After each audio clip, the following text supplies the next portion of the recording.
Bom, eu me chamo Patrícia Moreno, faço parte do projeto Conquistar e nós estamos aqui hoje na nossa aula, na nossa sala de aula invertida, que durante a semana vocês tiveram acesso ao caderno de questões, às enquetes, responderam as nossas caixinhas de perguntas e eu faço parte da escola Rofran Belchior, lá da coordenadoria 5.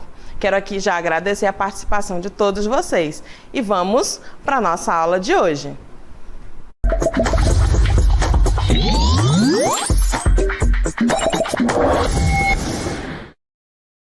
A nossa aula de hoje é sobre variação linguística. Vamos lá?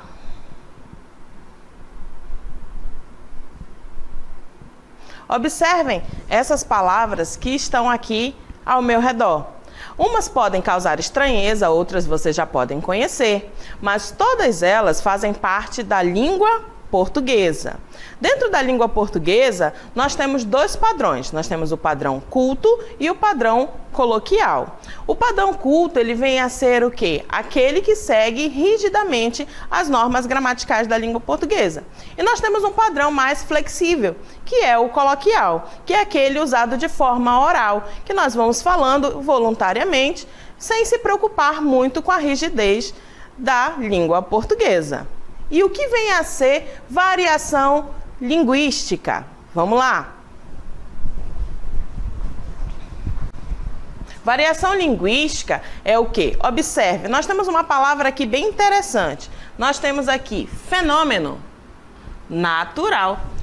O que vem a ser a variação linguística? Ela é um fenômeno natural que ocorre pela diversificação dos sistemas de uma língua em relação à possibilidade de mudança de seus elementos.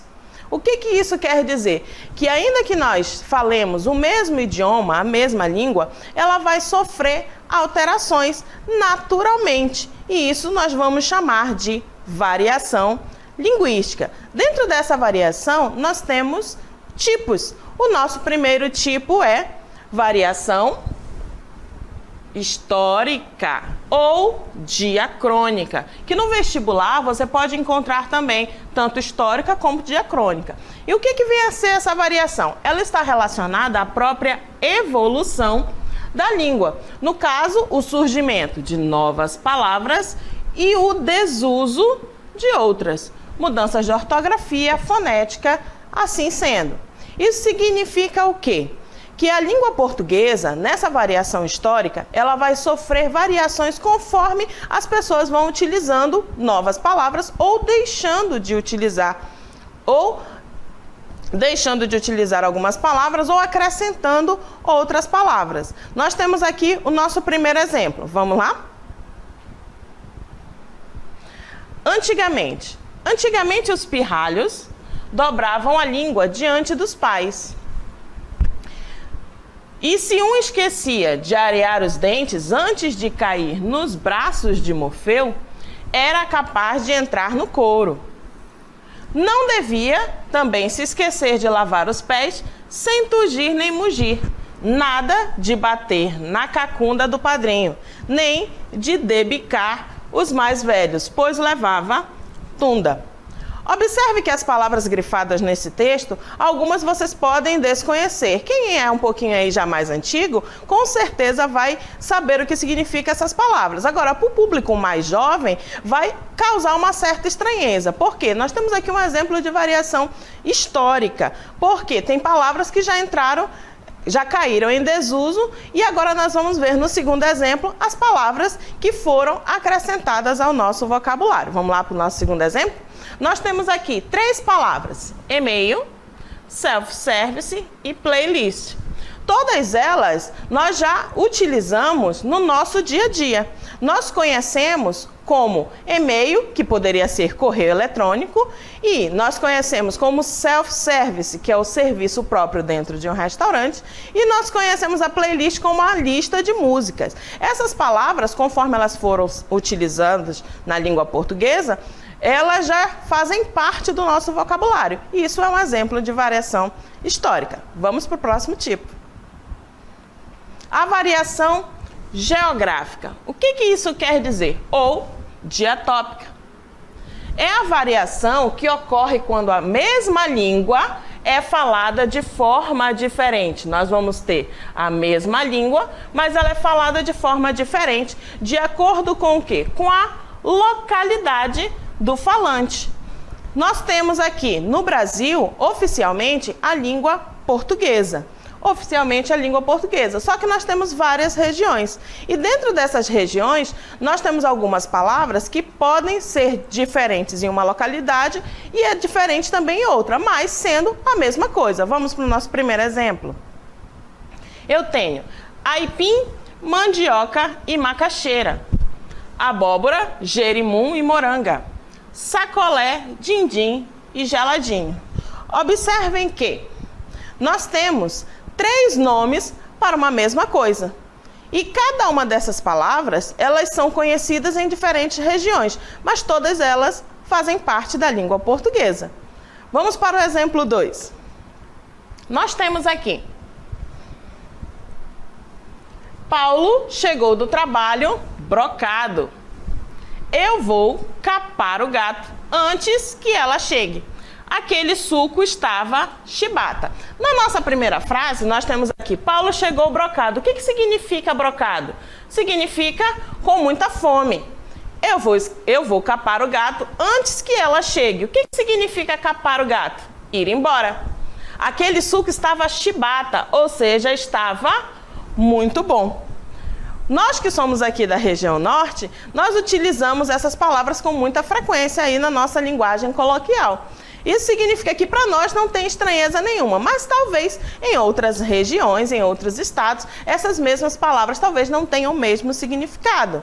Ou elas podem ser utilizadas de forma diferente. Vamos para o nosso próximo tipo de variação. Nós temos a variação social ou diastrática, que no seu vestibular pode vir esse segundo nome também. O que vem a ser a variação social? É o tipo de linguagem utilizada por determinado grupo social, que por preferências, atividades ou nível socioeconômico, adota o quê? Um linguajar próprio. O que isso quer dizer? A variação social, ela vai depender do momento em que você está ali, do grupo social no qual você está inserido. Vamos para o nosso primeiro exemplo.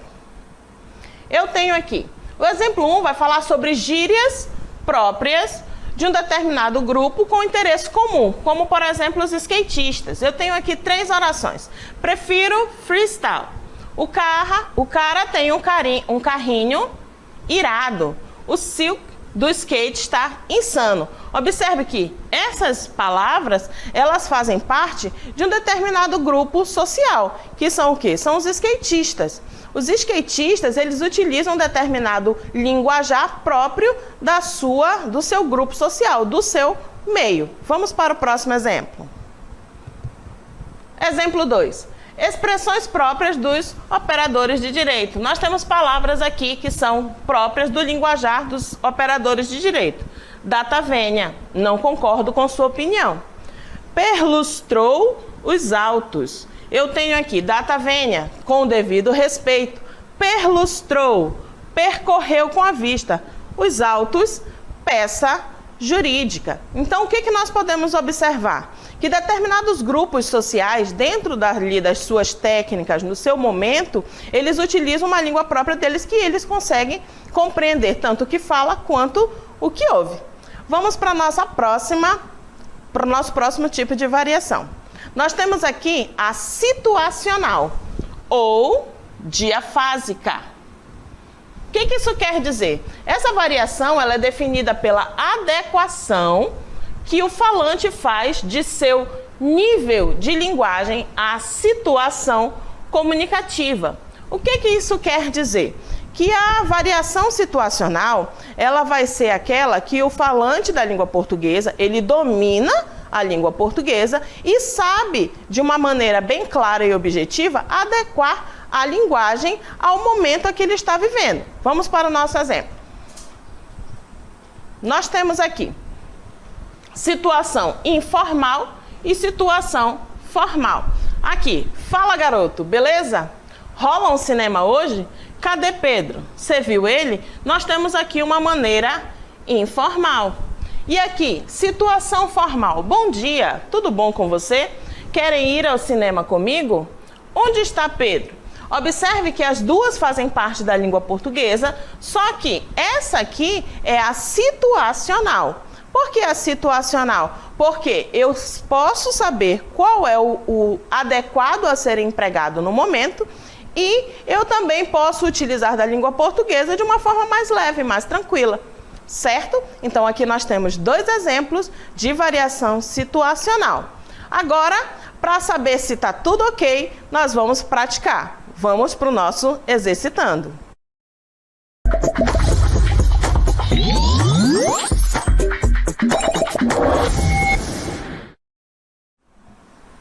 Então, vamos lá, nós temos uma questão aqui do Enem de 2009.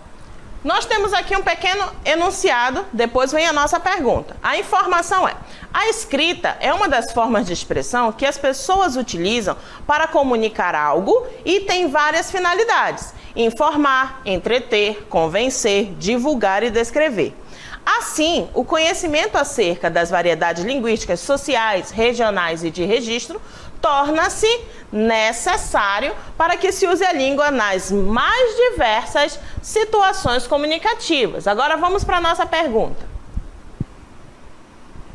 Considerando as informações acima, imagine que você está, observe, que você está à procura de um emprego e encontrou duas empresas que precisam de novos funcionários. Uma delas exige uma carta de solicitação de emprego. Olha a situação a qual eu me encontro. Ao redigi-la, você, letra A, fará uso da linguagem metafórica? Letra B, apresentará elementos não verbais? Letra C, utilizará do registro informal? Letra D, evidenciará a norma padrão? Letra E, fará uso de gírias. Vamos tirar as dúvidas aí nas respostas. Vamos lá para o gabarito? Letra A. Por que a letra A não seria a correta? Porque a linguagem metafórica consiste no uso de uma palavra ou expressão em sentido incomum, manifestando de maneira implícita uma relação de semelhança entre dois termos. Ela faz parte da linguagem coloquial. Por essa razão, não é adequada para que pleitear uma vaga de emprego. Vamos ver a letra B. A letra B também não é a correta, porque a linguagem não verbal, ela é formada pela representação gráfica. De quê? De sons, de formas, imagens, ou seja, ela é formada por desenhos. Sendo assim, ela não é formal. Lembra que nós estamos pleiteando uma vaga de emprego. Letra C também não é a correta, porque a linguagem informal ou coloquial representa a linguagem cotidiana. Isto é, trata-se de uma linguagem espontânea, regionalista e despreocupada com as normas gramaticais. Vamos lá? Passando para a letra D.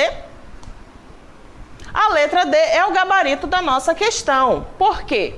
A norma padrão é um conjunto de regras e prescrições da gramática. Observe aqui, conjunto de regras. Por que nesse momento eu preciso me preocupar? Porque eu estou pleiteando uma vaga de emprego.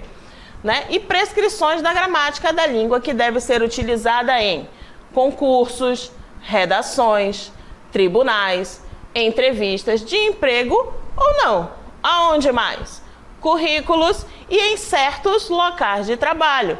Por que esse aqui é o nosso gabarito? Porque nós estamos pleiteando uma vaga de emprego. Então, nesse momento, é exigido de mim que eu escreva de forma seguindo as regras gramaticais. Vamos tirar a dúvida aqui na letra E. A letra E é a incorreta. Por quê? A gíria é a palavra ou expressão de caráter informal, usada em diálogos do quê? No cotidiano, cujo uso não se aplica à norma padrão.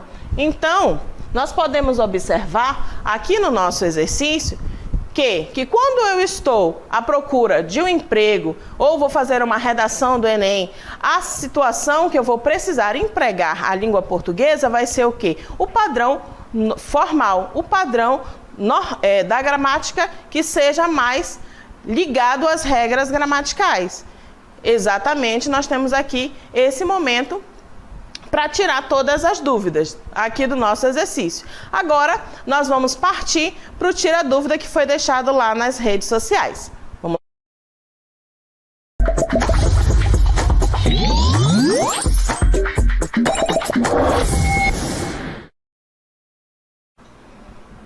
A pergunta foi: existe falar certo ou errado? Qual é a resposta correta? As pessoas responderam, 40% disseram que não, que sim, e 60% disseram que não. Então vamos esclarecer aqui essa dúvida. Por que eu não posso dizer que existe um falar certo ou um falar errado? O que eu posso dizer é que existe um falar adequado e um falar inadequado. A gente pode citar aqui a questão da situação, da variação situacional. Que significa o quê? É quando eu conheço a língua portuguesa, eu tenho todo o conhecimento da norma, da regra, e ainda assim eu posso adequá-la à situação que eu estou vivenciando. Por isso não existe um falar certo ou errado também, porque eu não posso estar na posição de conhecedor um pouquinho mais da língua portuguesa e desprezar os outros falares. É por isso que eu não posso dizer nem certo e nem errado. O que eu posso colocar é o adequado e o inadequado. Tudo bem? Certo? Vamos lá então. Temos aqui a pergunta. A língua sofre transformações ao longo do tempo. Que palavra corresponde a vossa mercê nos dias de hoje? Nós temos aqui uma resposta. A Sabrina Manuela respondeu você. E aí, tá certo? Tá certíssimo. Nós temos aqui que tipo de variação? Nós temos aqui uma variação histórica. Uma variação o quê? Que a língua foi sofrendo modificações conforme o passar do tempo. Nós temos aqui a palavra você, que é a redução da palavra, da expressão vossa mercê, que foi usada já um pouquinho anteriormente. E hoje, se nós disséssemos vossa mercê, talvez causasse um pouquinho de estranheza quem ainda não conhece. Eu então vou dizer, essa palavra não é da língua portuguesa. Mas hoje essa palavra sofreu modificações e ela corresponde à palavra você. Está certíssimo. Agora, vamos para a nossa dica da aula de hoje.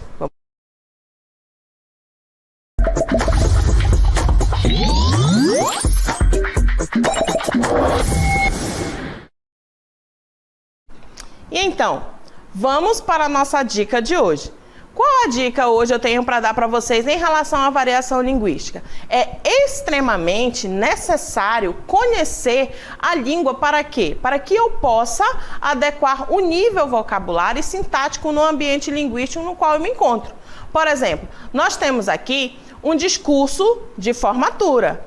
Nesse momento aqui, nessa situação, que tipo de linguagem eu vou utilizar? Com certeza, a linguagem formal. Por quê? Porque eu estou num evento que exige que eu fale um pouquinho mais, que eu siga as regras gramaticais. Agora, vamos para o próximo aqui exemplo. Nós temos aqui uma conversa informal.